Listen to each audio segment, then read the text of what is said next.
Tara na sa Adventure Philippines with Kuya BJ.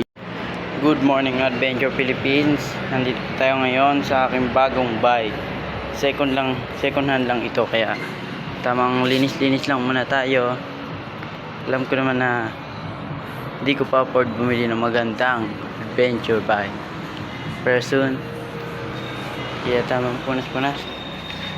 Update ko kayo sa susunod na pag-upgrade ko sa kanya. Siya si adventure bike.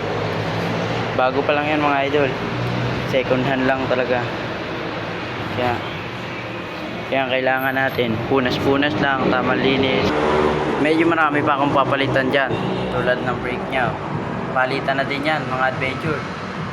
Ito, palitan na rin yan. Pati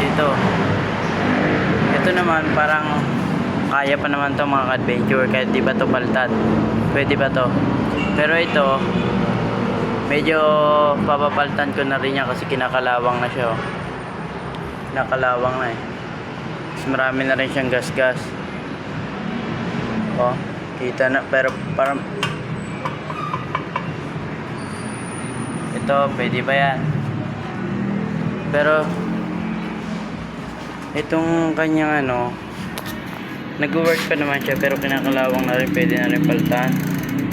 Gaya nito, kadena, gulong bago pa. Ito lang, ito kinakalawang na. Baka meron kayo dyan mga idol, Adventure Philippines.